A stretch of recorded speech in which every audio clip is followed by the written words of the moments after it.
नमस्कार सांग माने मु ज्योति ज्योति होम किचन को आपण मानक आउ गोटे नुआ रेसिपी पाई स्वागत जनाऊँगी। आपण मैंने वीडियो देखा पूर्व मो चैनल को जब सब्सक्राइब करना प्लीज सब्सक्राइब करनी पाखे बेल आइकन को दबी दिंती जहाँफल नुआ नुआ वीडियो सर्वप्रथमे देखिपारे। चलतु रेसिपी स्टार्ट करवा। आज रेसिपी हूँ अंडा करी पनीर अंडा करी। देखु मु प्रस्तुत करने पनीर अंडा करी मु 4टी अंडा को नहीं प्रथमे अंडा गुड़ी को बाहर करदे। देखु मु अंडा गुड़ी को बाहर करनेली।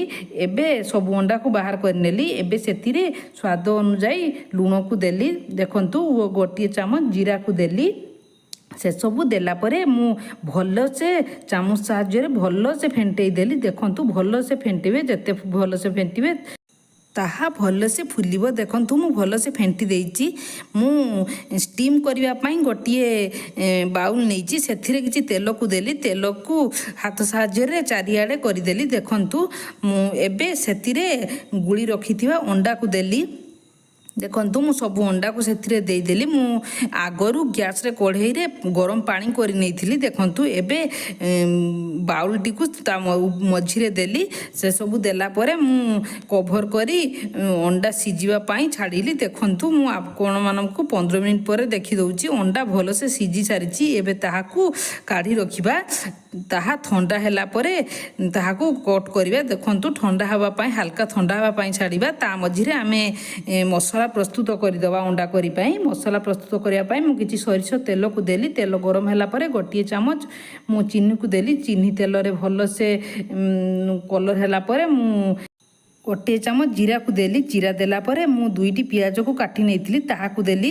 ताहा पियाज नाली कलर हैला जाए तेल रे भाजी नेबी। देखु पियाज नाली कलर हैला जाए मु सेमिति भाजी देली। एबे पियाज नाली कलर हो सारी। एबे मु गोटे चामच अदा रसुण पेस्ट को सेथिरे देली। से देला परे मु भल से गुड़े देली। देखु भल से गुड़े देली। अदा रसुणर कंचा बासना जीवा जाए तेल रे मु भाजी नेबी। देखु कंचा बासना जीवा जाए मु भाजी नेली। एबे मु सेथिरे टमाटो देवी। गोटे टमाटो को मु छोट छोट करी काटी रखी ताहाकू सेथिरे देली। एही रेसिपी आपण मानकू केमिति लागिला कमेंट बॉक्स रे जणाइबे। जदि भल लागि थाए प्लीज मो चैनल को सब्सक्राइब करनेबे। वो वीडियो को प्रथम रु शेष पर्यंत देखिए। देखु एबे अंडा स्टीम अंडा एबे ठंडा हो सारी। एबे छुरी साहाय्य चारिपाखे एमिति कट करदेवे। ता साहाय्य मु देखु केते सुंदर बाहरी पड़ला। एबे पनीर जोपरी भाव काटा जाए से भाव में काटी नेबी।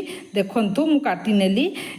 आपण मानकू जोपरी भाव में सेप देवाई इच्छा आपण मैंने छोट बड़ से भाव में देपारे। देखु मु आपण मानकू देखी दौची।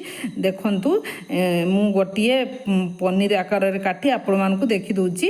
एबे मसला मध्य रेडी हो सारी। एबे मसला को भल से टमाटो सीझी सारी। एबे भल से फेंटी दबा। एबे सेथिरे गुंड मसला दबा। गुंड मसला मु लंका गुंड गोटे चामच हलदी गुंड गोटे चामच स्वाद अनुजाई लुण से सब को दे भल से गुड़ाई देली। देखु मु भल से गुड़ाई देली। एबे सेथिरे मु किछि पानी को देली मसला भल से मिसिया पाई। देखु मु पानी देला परे भल से फुटिया पाई छाड़िली। देखु एबे भल से फुटी सारी। मसलारू तेल बाहर जाए फुटापी छाड़ा। देखु मसलारू तेल बाहर स्टार्ट कलानी। मसला एबे प्रस्तुत हो सारी। यहीपरि भाव में घरे निश्चय ट्राए करेंगे और आपण मानकर मतामत मो सहित शेयर करेंगे। भल लगी प्लीज मो चैनल को सब्सक्राइब करने। देखु एबे मसला रेडी हो सारी। एबे सेतिरे आपण माने जो परिबा पर झोल खाइबा इच्छा से मुताबक पानी को देबे। एही तरकारीटी टिके बहलिया होइताए सेतिपाई अल्प पानी देबे। देखु पानी देला परे पानी फुटिया छाड़ी। देखु झोल एबे फुटिलानी। एबे मु पनीर सेप देइथिबा अंडा गुड़ी को ता भीतर को देदेली। देखु सबू अंडा गुड़ी को देदेली। आपण माने निश्चय घर ट्राए करेंगे। देखिए आपण माने अंडा खाउचंती कि पनीर खाउचंती जानीपारे ना। पूरा पनीर स्टाइल लगे। देखिए आपण घरे निश्चय ट्राए करंतु। आपण मानकर मतामत मो सहित शेयर करंतु। देखंतु मु एबे तरकारी फुटिलानी। ता उपरे मु किछि चिकन मसला को देली।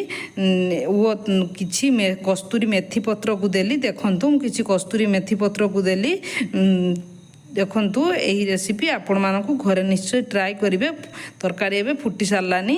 ଦେଖନ୍ତୁ ମୁଁ ମେଥି ପତ୍ରକୁ ଦେଲି ଓ କିଛି ତା ଉପରେ କିଛି ଗରମ ମସଲାକୁ ଦେଲି। ଏବେ ତରକାରୀ ରେଡ଼ି ହୋଇସାରିଛି। ତରକାରୀ ଏବେ ଖାଇବା ପାଇଁ ରେଡ଼ି। ଆପଣମାନେ ନିଶ୍ଚୟ ଟ୍ରାଏ କରନ୍ତୁ ଓ କେମିତି ଲାଗିଲା ଆପଣମାନଙ୍କର ମତାମତ ମୋ ସହିତ ସେୟାର କରନ୍ତୁ ଓ ଭିଡ଼ିଓକୁ ପ୍ରଥମରୁ ଶେଷ ପର୍ଯ୍ୟନ୍ତ ଦେଖିଥିବାରୁ ଧନ୍ୟବାଦ ଓ ମୋ ଚ୍ୟାନେଲକୁ ପ୍ଲିଜ୍ ସବସ୍କ୍ରାଇବ୍ କରିଦେଇ ଯାଆନ୍ତୁ।